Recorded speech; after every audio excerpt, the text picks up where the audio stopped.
Hello, hello, hello, everybody. Welcome, welcome, welcome. Tonight, our guests are Rachel Claudin and Sandy Gilbert, and we're going to be talking about the National Kidney Foundation's KidneyCARE study. We'll start with Rachel. Rachel Claudin is the Patient-Centered Research Director at the National Kidney Foundation. Her main work for the past 3 years has been focused on the advancement of the KidneyCARE study. Rachel's kidney story starts when she was very young, just 7 years old. She was diagnosed with lupus nephritis. She's received great care from what was then called the University of Wisconsin Children's Hospital in Madison, Wisconsin, and followed by a pediatric nephrology team throughout her childhood. Currently, after years of care and treatment, she is in remission. She is very excited over the patient-centered data collected by the study to help increase and improve kidney care research and treatment. Rachel has previously worked in a hospital and hospice environment, so she understands the value and importance of the patient voice in making healthcare decisions. Sandy Gilbert, PhD, is the Senior Director of Patient Outcomes Research at the NKF, where she manages the KidneyCARE, and the CARE stands for Community Access to Research Equity study. She focuses on developing and overseeing this national kidney registry, the very first of its kind to integrate patient-reported data with clinical data from electronic health records, or EHRs. The results of this work will help to deepen our understanding of kidney disease and how it affects people's lives while driving the development of more effective treatments. Sandy has great experience in kidney advocacy and patient advocacy work. She's also been involved in legislative advocacy and policy work. She believes that patients should be more than just study participants alone. They should be active partners in the research. Their insight is needed to create a more inclusive and responsive healthcare system. The KidneyCARE study was created to integrate the patient's personal experiences with the usual clinical lab results and medical records. It takes a serious look at how disease impacts the patient's daily lives, their symptoms, and overall well-being.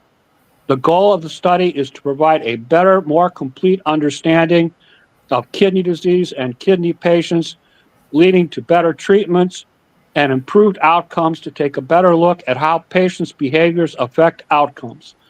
The NKF hopes by reviewing this data, the results will be a better understanding of the real-world challenges kidney patients face and how the NKF and the healthcare system can better support the patients. Please give a warm welcome to our KidneyCARE champions. Sandy Gilbert and Rachel Claudin are with us tonight. Hello, ladies. How are you? Good. I just wanted to say before we start, this broadcast is pinned to the top of my Facebook page. And in the comments to the broadcast is all of my research and the places where you can contact the study. And we're going to talk about that tonight, so you'll have it both ways. But at any rate, the information that you want, if you want to become part of the study, is in the comments to this broadcast, not just streaming by real fast. So, okay. Let's start with Rachel. Rachel, did I state everything correctly? Oh, yes. Sandy, did I make any mistakes? No, you're doing a great job, Jim. Thank you so much. Thanks for having us. Oh, I'm very happy that you're here. Rachel, tell us a little bit about where you grew up, your education and employment experiences. Sure. So I'm from Rockford, Illinois. It's a town located on the northern part of Illinois. I've been all over the Midwest, but I've mainly stayed in Illinois and Missouri. I did go to Missouri State University with the main goal of becoming a child life specialist. A child life specialist is a healthcare professional that supports children and families in healthcare settings. They provide psychosocial support and help a family or child navigate the healthcare experience. And they provide medical education, provide developmentally appropriate information during procedures and distraction. And they can also help emotionally comprehend difficult healthcare news. And I was able to do my internship for becoming a certified child life specialist actually at the same hospital that I received treatment when I was 7 for lupus nephritis. So there was a lot of changes, but it was really nice to be able to kind of give back into the passion of how I even learned about what a child life specialist was. So once I graduated, I became a child life specialist at Carle Hospital in Urbana-Champaign, Illinois. I worked on all settings there, on the pediatric floor, at the NICU, the emergency department, the ICU, radiology, and also working with their hospice too. I did transition to St. Louis by working for a small nonprofit called Annie's Hope, the Center for Grieving Kids. My work there focused on providing anticipatory grief support for children and families that were anticipating the death of a loved one through a chronic illness. And then after 3 years, I moved to working for the Muscular Dystrophy Association, the MDA, as a patient advocate. And I provided support at the Washington University of St. Louis MDA clinics for children and adults diagnosed with a variety of muscular disorders. And then in 2021, I started my work with the National Kidney Foundation with the KidneyCARE study and the registry, and that's where I am still. It's an organization that's still close to my passions, and both personal and professional, obviously. All in all, my work has always been focused on providing support and empowerment to children and families in healthcare and grief settings. And I know that by helping a person learn more about a challenge or life event that they are experiencing, they can find some form of control or understanding of how to cope with that event or even a healthcare situation such as a new diagnosis. Wonderful. Wonderful. Sandy, please tell us a little bit about where you grew up and your education and employment experience. Yeah, I grew up just outside of Philadelphia. I, at an early age, got really interested in science and also social impact. I went on and did my undergraduate work at the University of Pennsylvania. And when I was there, I majored in biology and double majored in economics. And a lot of people found that to be like two choices that didn't seem like they went together, but actually to me they did, because I just wanted to make a difference in the world, and they both seemed like entryways that I could go out and make a difference later on. And eventually I settled on the scientific path more, and I went on and got a PhD in biology from MIT. Along the way, my father ended up getting diagnosed with cancer, and then all of my research work was brought to a much more personal focus. So my parents were really struggling in the healthcare system. They had trouble finding doctors, and they didn't even realize how much difference it can make in your life to have a very skilled doctor. So I kind of stepped in and I helped them navigate the system. I did a lot of research, and I found some top doctors for my father at major academic medical centers. And I helped them research the different treatment options and choose, because we had a number of different choices that he could have gone with. So I helped, make the selection of the choices and supported all the different decisions that had to be made. And so my dad ended up becoming the first patient I advocated for, and that ended up kind of changing my path. And a lot of other people started asking me for help, like when they had family issues, and I would help them try to figure out like the best doctors and medical centers to go to. And I just started doing that kind of informally for people. And then that kind of led me to a path where now I've spent over 10 years working in patient advocacy formally. So it's work that I really care about. I want the patients to be empowered and informed, because it just changes everything for them to have the right information and to be connected with the right healthcare systems. And I also understand how difficult it is for families to be giving care to someone who has a chronic illness. So I wanted them to feel supported too. So I've been doing this work, and it's so very rewarding to do it.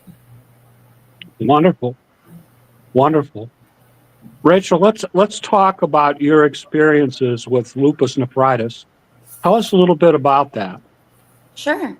Like we said, I was diagnosed with lupus nephritis when I was young, when I was 7 years old. It was obviously a very scary time for me and my parents because we do not have a history of kidney disease in my family, and we did not even know what lupus, even as a disorder, even meant. So lupus is an autoimmune disorder, but specifically lupus nephritis is when the lupus specifically attacks the kidneys as the major organ that it is targeting.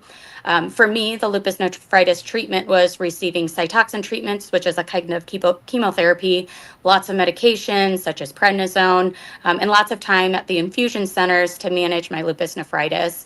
Thankfully, after many years, I am now stable and in remission. But I will say that lupus nephritis impacts people in a variety of ways. And I am a very different story than many people that are still living with lupus nephritis and are still trying to manage with different types of medications.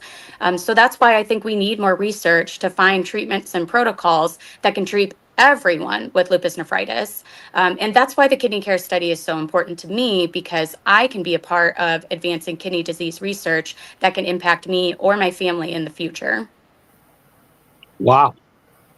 Sandy, please talk to us about your experiences with patient advocacy, creating national programs to help support the underserved communities, and collaborating with healthcare providers and CDC-funded initiatives to improve outreach, patient education, and access to care.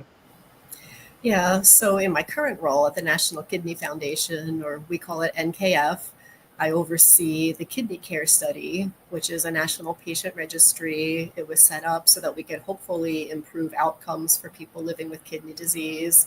And we're going to talk about that a lot more today. Also at NKF, I work with our government affairs team, who are really outstanding, and I do some legislative advocacy work. So they're trying to create new policies and new bills that can get passed in Congress that will help to change and improve the future of kidney care in this country. So I support that as much as I can, because it's great that with a stroke of a pen we can have new legislation and new opportunities and new policies that will benefit you guys. Before I came to NKF, I worked at two other national patient organizations. One was called My Face, and it was with kids who have cleft lip and palate. The other was the Cooley's Anemia Foundation, which supports people who live with a really rare blood disorder called thalassemia. When I was at My Face, I did many different things, but some of the things I did were create support groups. And I created a support group for our Spanish-speaking parents because there were almost no resources for the Spanish families. Of course, we translated things into Spanish, but a lot of the programs were not very accessible to them. So I set up some support groups, and it was wonderful. It led to this whole beautiful community for the Spanish speakers. And then we also had a lot of people who were getting a prenatal diagnosis that their child was going to be born with cleft lip and palate. And there's just so much to take in, because almost as soon as the child is born, they have to start undergoing surgeries. And it's really emotional. And also the parents just need to hear from other parents about how to be prepared to go through all of that. So I set up a support group for people who can join at any point in their pregnancy and get support from other families who had gone through something similar. And while I was there, I also built nationwide hospital partnerships, because we were giving out newborn care kits so that the babies, when they were born, would be able to feed okay with the cleft lip and palate. And our focus was on low-income families. And so we got that into hospitals all across the country, and it helped to serve the underserved families. So as soon as the baby was born, they were connected with some resources and support. And hopefully that will continue throughout the rest of their lives. They'll just have more resources. When I was at the Cooley's Anemia Foundation, I was the principal investigator on a 5-year grant from the CDC, the Centers for Disease Control and Prevention. At that time, there was only about 1,000 people known in the US to have thalassemia. So they wanted to have a better sense of what the true numbers were. So I did a lot of patient outreach work and found another 800 patients. So it almost doubled the known US population. And so that got featured in medical congresses. And as we found all those new patients, we wanted them to really get integrated and get a lot of information so they could best manage their disease and just to feel empowered in handling it. So we really did a lot of work on that front too. And I also did things like I built communities of doctors and nurses, and we had monthly or quarterly meetings with them. And we would go through, cases that they were dealing with. We would talk about clinical trials that were in development, just doing whatever we could to make sure everyone in the community was aware of all the new developments, because that would help to raise the standard of care for patients throughout the country. And it did do that. And it was really great to see that happening. So a lot of my work over the years has focused on building trusted partnerships with hospitals, with patients and families, and all of it was working towards making better access to care and informing and educating patients. And it's just been super rewarding to me to do this work. And I'm so happy I get to do mission-oriented work every day. Wonderful. Ladies, let's talk about how you became involved in the KidneyCARE study. Let's start with Sandy this time. Okay. Well, what drew me to the KidneyCARE study was that it was a patient-centered registry. So because I'd worked for many years in patient advocacy, I knew that patients felt unheard and kind of invisible in the healthcare system a lot. And this study was something different because a lot of the studies really just focus on, the lab data and the results that the doctors can find without even having to interact with the patients. They just go on the electronic health records and find all the information, and they can just do the studies right from there. But that doesn't take into account like how the patient feels to go along with all those changing lab values.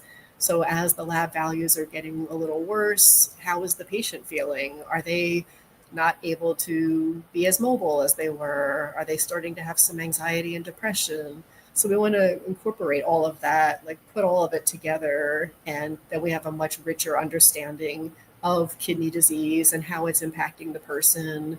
And that can give us some clues as to how we can maybe start to intervene earlier or even recognize symptoms and decline earlier.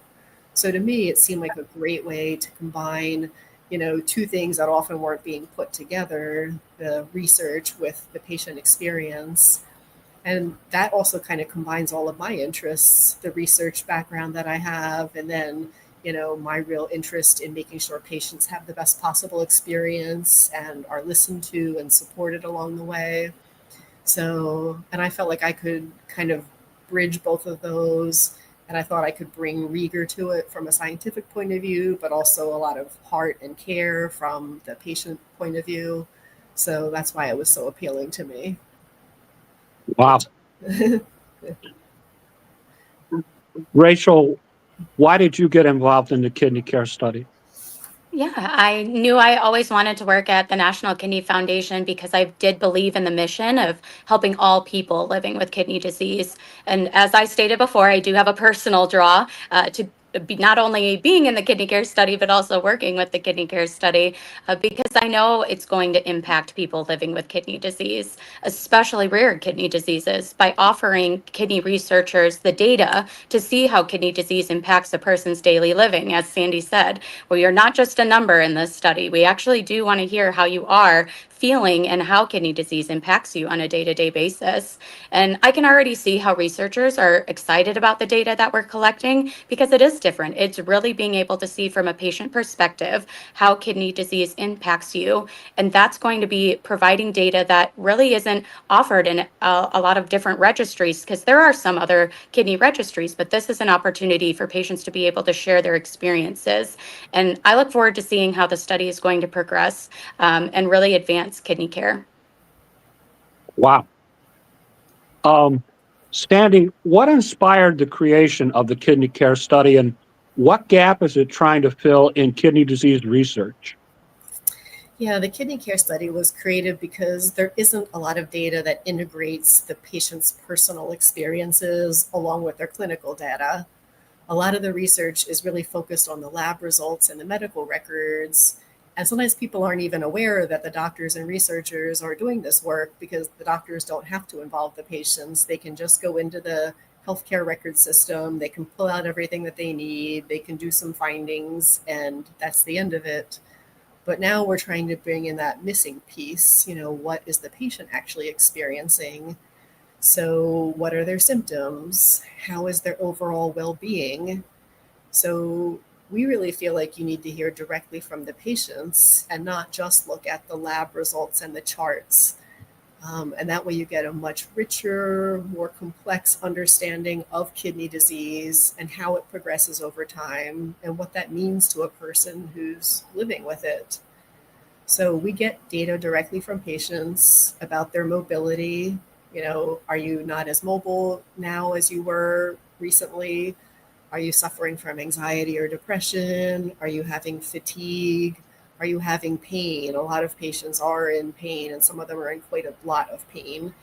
And so it's important to know about that. And that's not really something that they track when you go to your doctor's visits. So when they look in their charts, they're not even going to see that kind of thing, but that's very important. So, and when we look at all those things, we might start to see things like maybe there's people are having a decrease in mobility right before they start to show some clinical progression. So as we start to study these things, we might start to find there's like early warning signs about disease progression. And if we can start to tease those out, then maybe we can even start to intervene earlier or do prevention kinds of things that will help people. So there's a lot to learn if we start including all that missing information from the patients. Sandy, how does the KidneyCARE study differ from traditional clinical trials? Yeah, it differs from traditional clinical trials in a couple of ways. So our study is observational, and that means that there's no experimental drugs and no experimental procedures that people have to undergo. We're just going to follow you over time and see what your experiences are. So we're just observing, we're watching you, we're not doing anything to change, the course of your life. Unlike traditional trials that take place in really controlled environments and have very strict eligibility criteria, we're open to a very broad audience, a very diverse group of participants. And our study population reflects the real world experience of people across America who are living with kidney disease. Because clinical trials often exclude people who have other health conditions going on, their findings really don't capture what's going on with the wider population. So we're looking at what we call real world data. So it's not, we haven't ruled people out and ended up with this narrow, strict clinical trial population. So we really are getting the full range of backgrounds, ages, all kinds of other health conditions in addition to kidney disease. And that really reflects the full spectrum of people who live with kidney disease. So that's going to help researchers identify trends and treatment gaps that might have been missed in those earlier clinical trials that focused on a more narrow and sometimes even healthier segment of the population. And that will ultimately, we hope, lead to more patient-centered care. Sandy, what are some of the common misconceptions patients have about joining a study like this? Yeah, one really common misconception is that you're going to be experimented on by taking a new drug or undergoing some experimental procedure. That's not the case in our study. We're not testing any treatments. We're just learning from whatever it is that you're already doing. So you're just going to complete some surveys every 6 months and let us know, how things are going for you. And that's the extent of it. No pills, no injections. Another misconception is people think they won't qualify because, like with clinical trials, there are very strict criteria to enroll. That's not the case with our study. So some people think, oh, I'm on dialysis, so I probably don't qualify for that, or I had a transplant. Actually, that's not true. We want you to. We want pretty much the full range of kidney disease. So, and some people are at the earlier end of the kidney disease and they don't really feel sick yet. So they think maybe we don't want them either. But actually, we want everyone, whether you're stage 1 or stage 5 on dialysis. We want to see how all of you are doing. We want to understand each step in that pathway a lot better. And then hopefully that will, help people develop treatments to intervene better. So everyone is welcome here if you have some type of kidney disease. And then some people worry that the study is going to be too time consuming or too complicated. So we tried to make it simple and accessible, something you can do at home in your free time. You can complete all the surveys, just on your phone or on your computer at your own convenience. So it seems like it fits into people's lives without being too much of a burden. And that's what we were hoping for. Okay, great. Rachel, what does it really mean to put patients at the center of this study?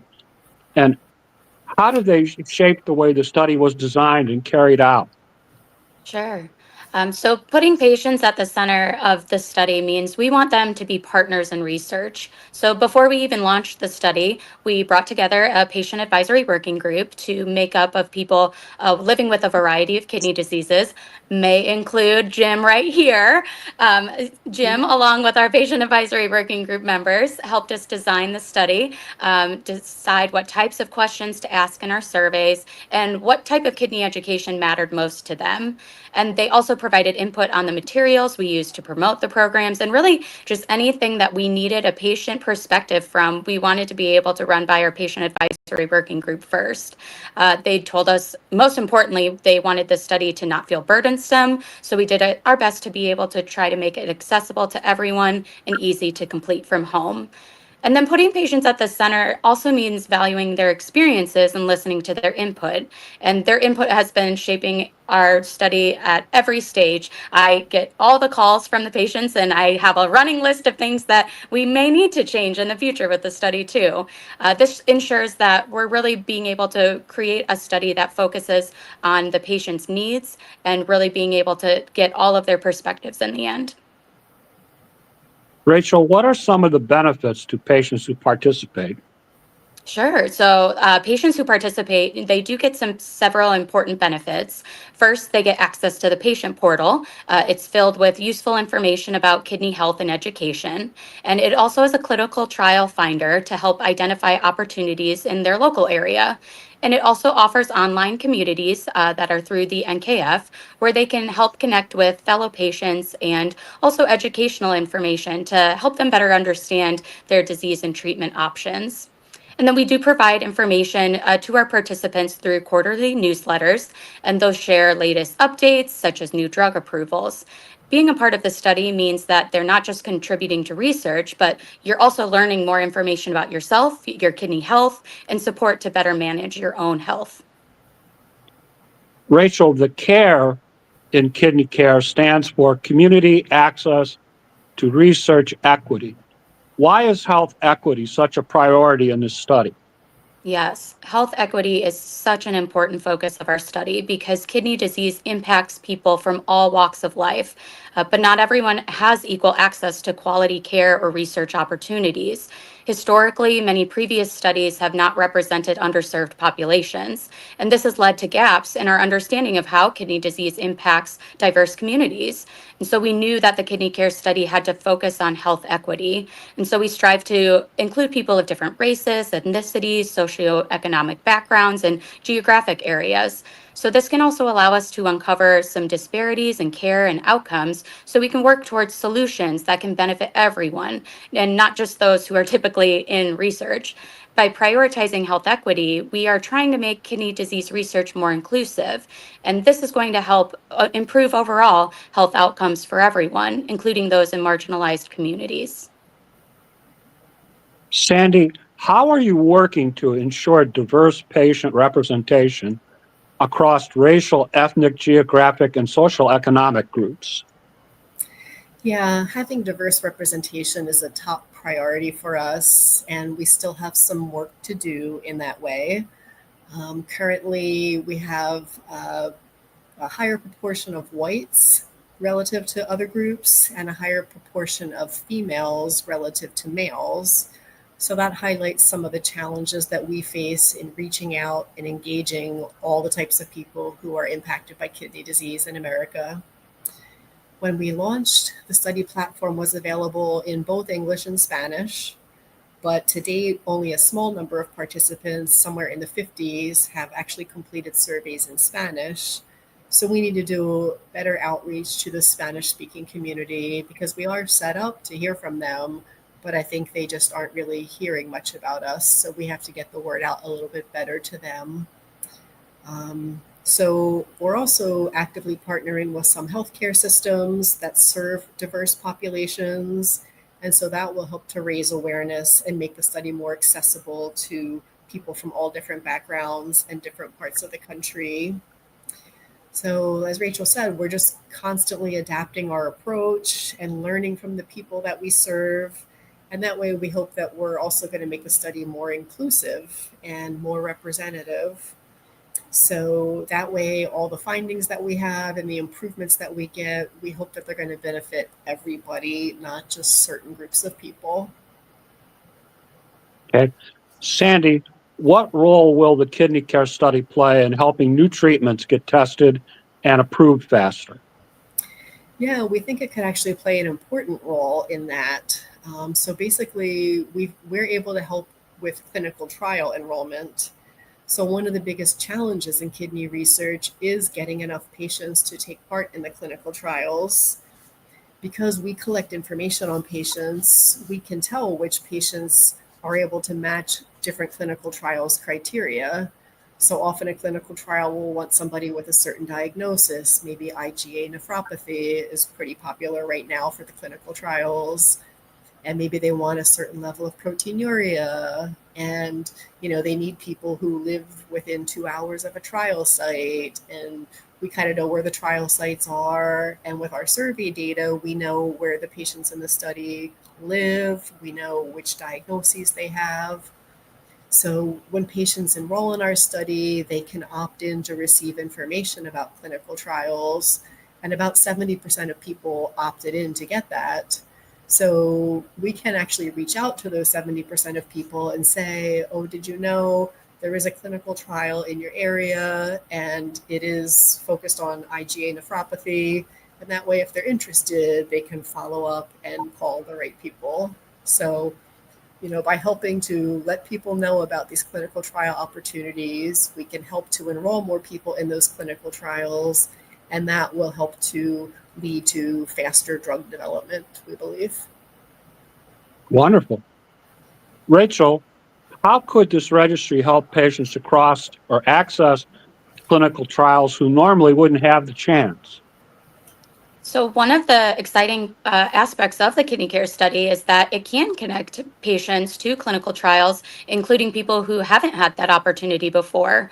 So when patients enroll in the study, they can choose to be notified about clinical trials that might be a good fit for them. And as Sandy said, we can be able to narrow the groups that need to learn more about certain types of clinical trials.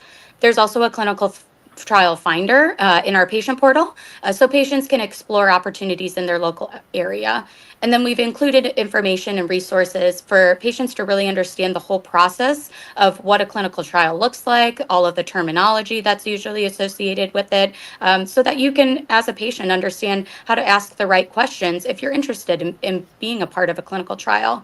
So even though the KidneyCARE study isn't specifically a clinical trial itself, it can serve as a bridge, helping patients understand and see new opportunities that could make a difference in their care and could help really move treatments forward. Rachel, which patients are eligible to participate and how can they join this study?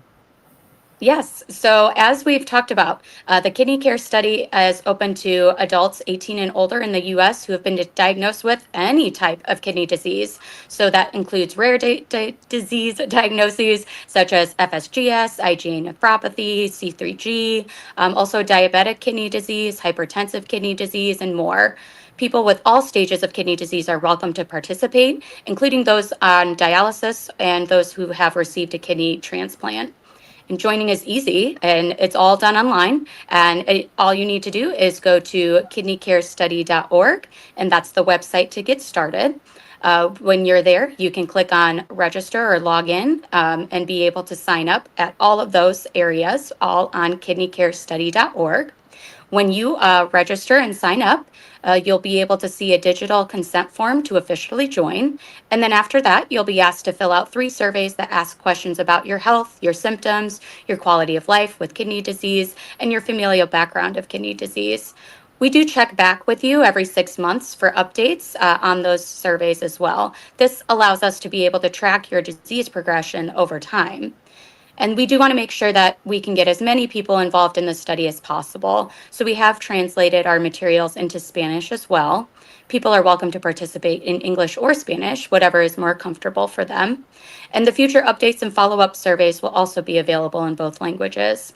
So by making this study accessible to Spanish-speaking participants, we hope to include a more diverse group of people living with kidney disease, ensuring that we can find more research findings to benefit everyone. Rachel, how do you ensure that patients stay engaged and motivated to continue participating in the study over time? Yes, so because this is a longitudinal study, so we're tracking people over a long time to keep people engaged and motivated.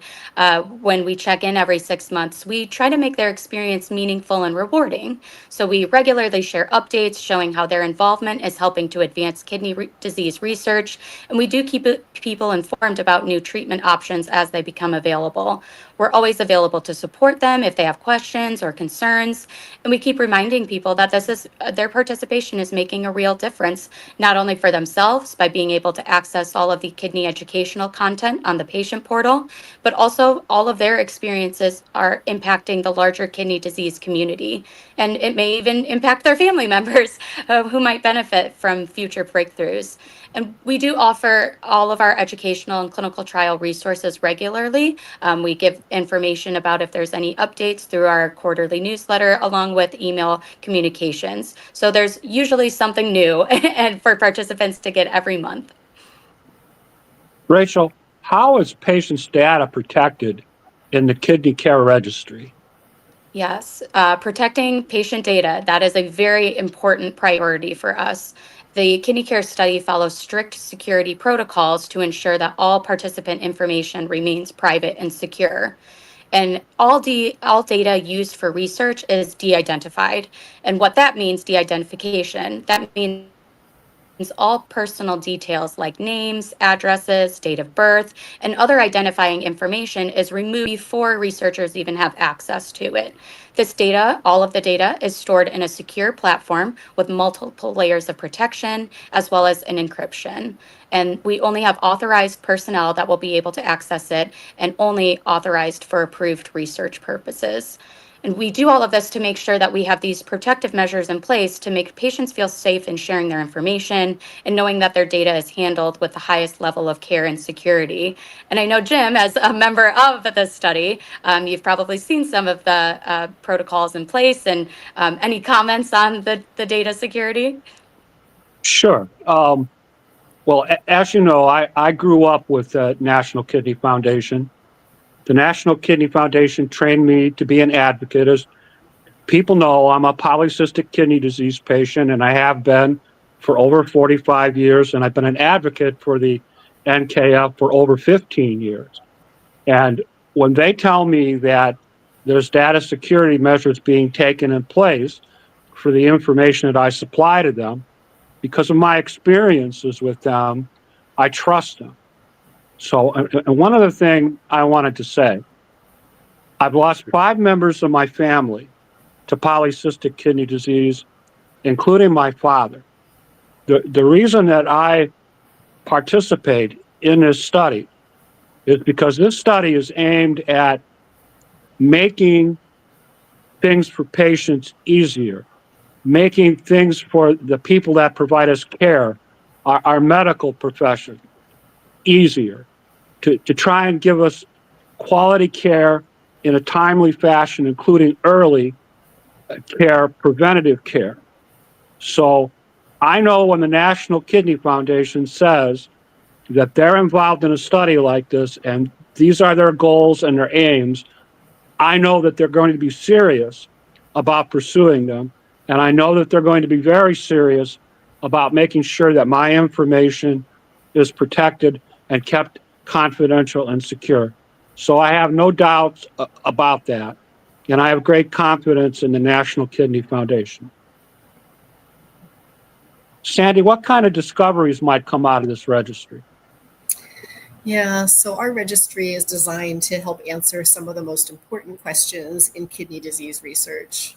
So one of those questions is, why does kidney disease progress rapidly in some people, but in other people, they can remain stable for years?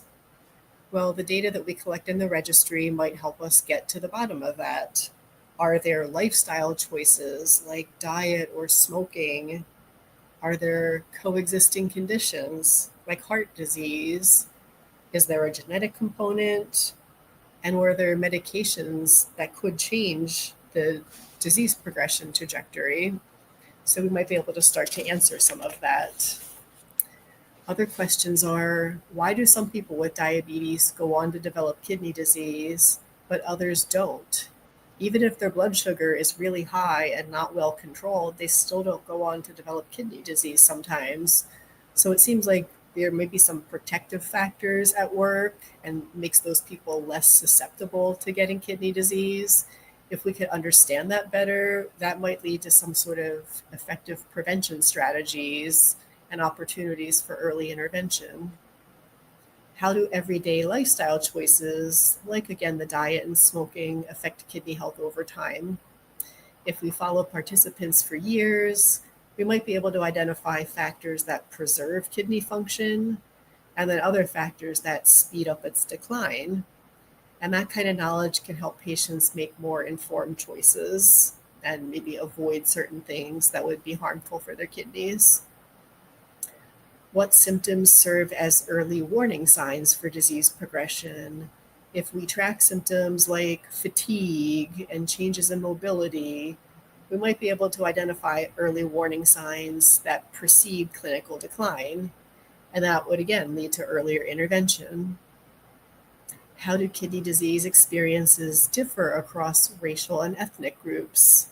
If we can understand disparities in symptoms, in care, and outcomes, maybe we can develop some more equitable healthcare strategies.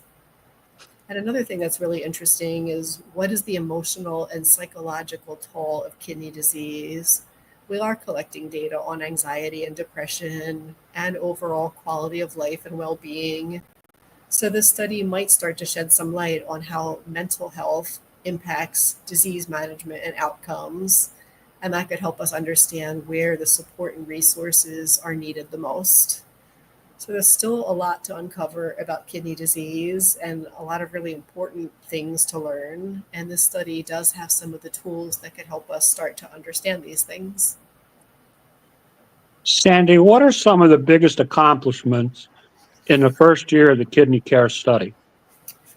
Yeah, so we recently completed year 1 of the KidneyCARE study, and we're off to a pretty exciting start. In year 1, we exceeded our enrollment goal. We wanted to enroll 1,000 patients, and we ended up surpassing that by 15%. We have people from all, yeah, it was good. We had people from all 50 states and from Puerto Rico. And so that gives us a really strong and diverse foundation. We have patients of all ages, including people who are like 18, 19 years old. We have all races, we have all kinds of backgrounds, and a really wide range of kidney diseases. We already have 65 people with polycystic kidney disease, 17 with FSGS, 36 with IgAN, 125 with diabetic kidney disease, 170 with kidney disease due to high blood pressure, and many more types of kidney disease. And that type of diversity is really crucial because it's going to allow us to understand how different types of kidney disease progress and respond to treatments. Moving forward, we want to increase the numbers of people with all these different types of kidney disease, and that way the researchers can go through this in a lot of detail and maybe start to notice some patterns. It's still early on, and we don't have any major findings yet. We're still trying to get the numbers up everywhere. But we have gotten a few important insights already. So I had mentioned before, 70% of the people who enroll say that they want to be contacted about clinical trial opportunities. So that shows us how eager patients are to be part of the research process. And like we talked about, that can help to, speed up enrollment in clinical trials, and hopefully that will speed the development of new drugs coming to patients. And as we move into year 2, we want to build on this strong start. Our long-term goal is to enroll 50,000 patients. That kind of reach would enable us to be a major resource for advancing kidney research and improving patient outcomes. Okay. Sandy, how do you think the KidneyCARE study will help to transform kidney care 5 or 10 years from now? Yeah, I think this study has the potential to be a game changer in how we understand, treat, and hopefully prevent kidney disease. The data that we're collecting today could lead to earlier diagnosis, more personalized treatments, because there might be a lot of different drugs available. People with IgAN now have several things available. So maybe you can start to figure out which one of those several choices would be the best for this person, which would be different from what's best for this other person. And hopefully someday this will even lead to cures. So instead of just managing the disease, maybe we can actually, cure it for people. For decades, the progress in the field has been limited by a lack of comprehensive, patient-centered data helping to guide breakthroughs. And now that's really starting to change, and everyone's excited about all this new momentum. In just the last few years, we've seen new therapies for conditions like IgA nephropathy and C3 glomerulopathy, or C3G. They previously had no treatment options. And now today, people with IgAN have several things to choose from for treatment. So we hope to build on this momentum by filling critical knowledge gaps, capturing real-world patient experiences, and giving researchers the insights needed to power the next wave of innovation. So 5 or 10 years from now, we hope people living with kidney disease are going to benefit from a much more personalized type of care, better support, and improved outcomes. And part of that will be due to what we're building with this study. Okay. I want to encourage all my kidney patient friends out there to please join the KidneyCARE study, because it will help kidney patients. It will help for earlier intervention by our medical professionals. It will help you as a patient better understand your own disease and the things that you can do to help yourself. It will help caretakers understand your predicament and what they can do to help you. Rachel, if someone wanted to contact or participate in the KidneyCARE study, how could they do that? Sure. So the easiest way is going to our website, which is kidneycarestudy.org. That is where we do have our frequently asked questions and informational video if you need more information. And then our sign up button is located on that website as well. If you do have a personal question or you want to talk about it further, you can call us. Our number is 212-889-2210, and extension 134 will directly get you to a member of the KidneyCARE study team. You can also email us at kidneycarestudy@kidney.org. Okay. And I want everybody to know this is currently streaming across your screen. But if it's too fast or you want to come back to it later, go to the broadcast, pinned to the top of my Facebook page, Jim Myers, Myers, and all this information is in the comments, plus a recent broadcast that was done concerning year 1 KidneyCARE study update. The link to that is there. Our 2 guests, Rachel and Sandy, were part of that podcast. There was also an article written. NKF KidneyCARE study celebrates 1-year milestone, enrolling over 1,000 patients nationwide. The link to that article is likewise in the comments to the broadcast. So there's all sorts of information that you can access to help you learn about the study and also to help you join the study. Okay, we're in the home stretch, ladies. Let's start with Rachel.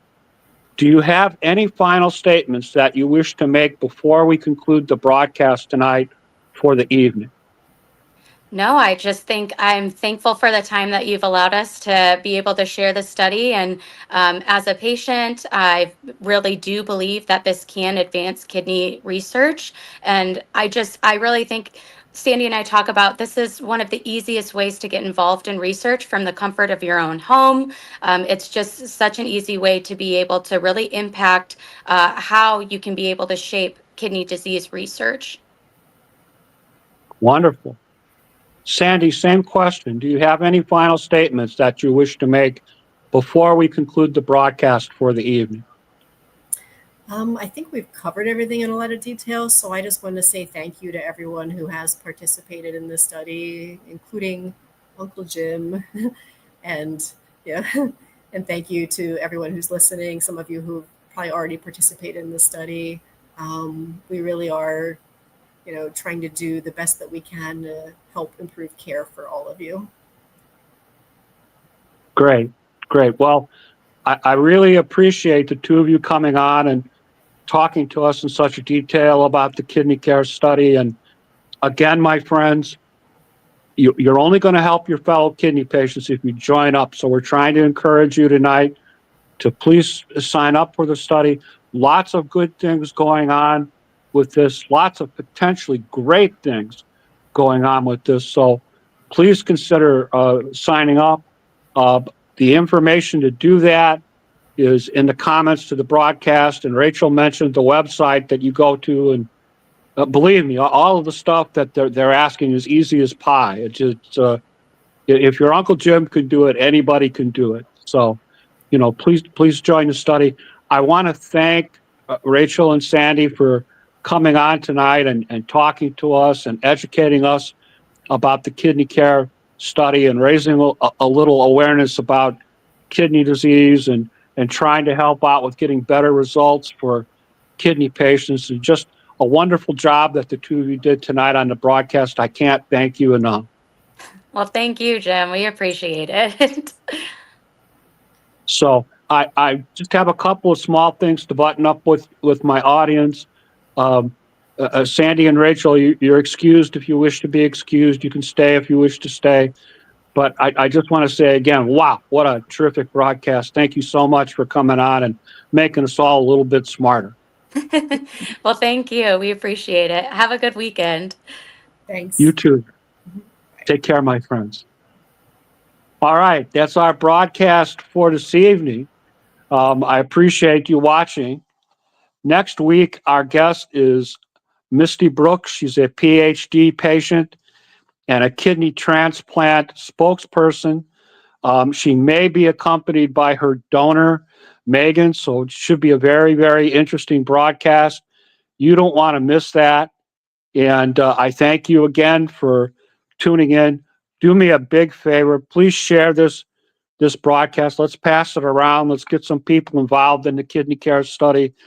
Let's help out our fellow kidney patients.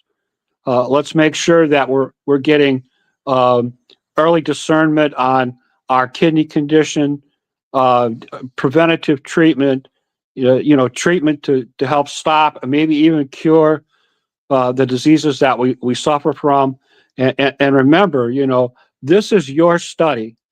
This is a study where you are making the contributions that are meaningful to the National Kidney Foundation and will later be used by the scientists and the medical people to make things better for all of us. So with that, I want to thank you again for tuning in. I want to ask you again, please join the study. Please share the broadcast. And you all have a very, very good evening, and I thank you. Thank you for watching.